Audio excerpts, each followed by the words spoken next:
VHC vitamin D test components provided to perform quantitative vitamin D measurements.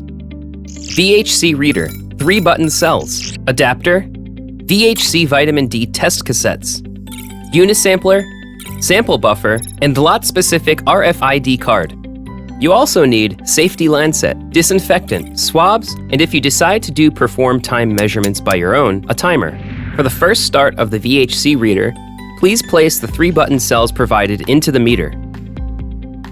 You may also use the VHC reader with the optional data reader USB adapter cable to store or access data and to configure the device via a PC.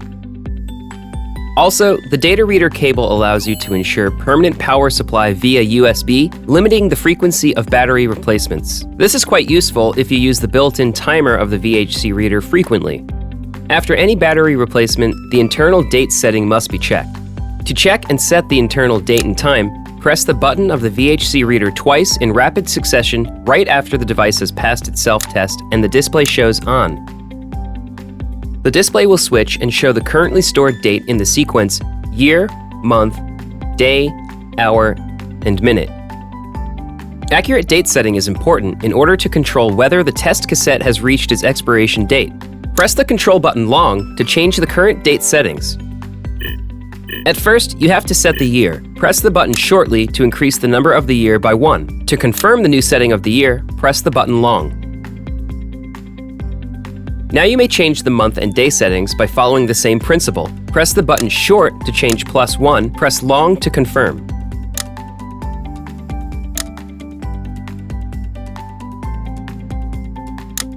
Finally, you may set the time, hours and minutes.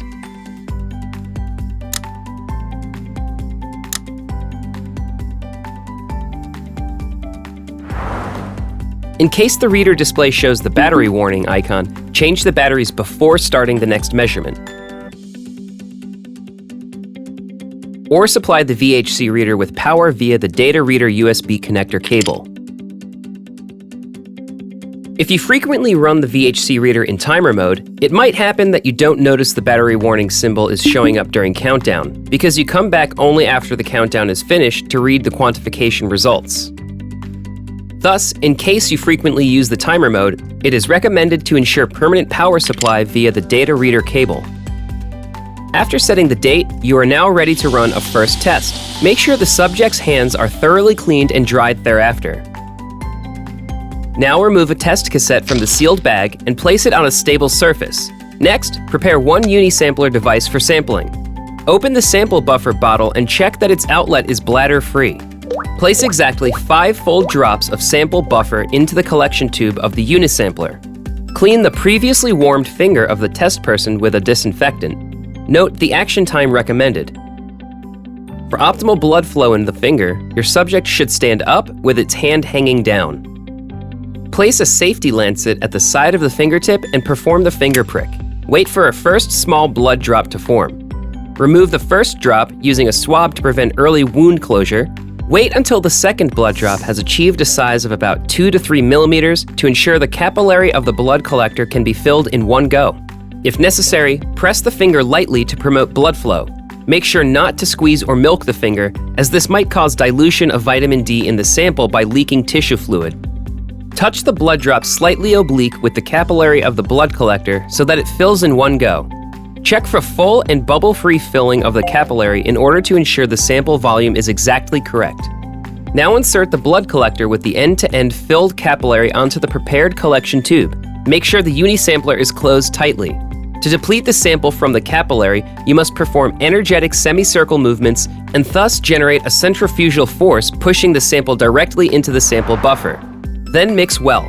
Note: simply shaking the unisampler will not result in a complete discharge of the blood from the capillary. The energetic movements generate a centrifugal force directed to the bottom of the unisampler, which pulls the sample effectively out of the capillary and directly into the buffer. Check the result in transmitted light. Evenly mixed? Repeat mixing until this is achieved. Always check your result in transmitted light. The centrifugal force must pull the sample out of the capillary and into the sample buffer before it absorbs liquid again. Complete mixing is achieved once the liquid in the capillary appears to be stained weaker than the pre-mix at the bottom of the collection tube in translucent light. Once the premix is completed, make sure that all liquid is combined in one drop at the bottom of the collection tube. Remove the cap of the blood collector covering the sample outlet. Make sure the sample outlet is bladder-free. Place 3 full drops of the premix on the sample inlet S of the test cassette.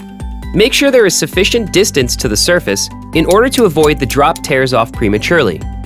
The 15 minutes reaction time until readout begins immediately after the premix is dropped on the cassette. There are 2 options to perform the measurement. 1. Measurement of the reaction time with your own timer and subsequent readout using the iDirect mode of the VHC reader. 2. Use the timer mode of the VHC reader with automatic measurement at the end of the 15-minute reaction time. For variant 1, own timer and immediate mode of the VHC reader, set your timer to 15 minutes.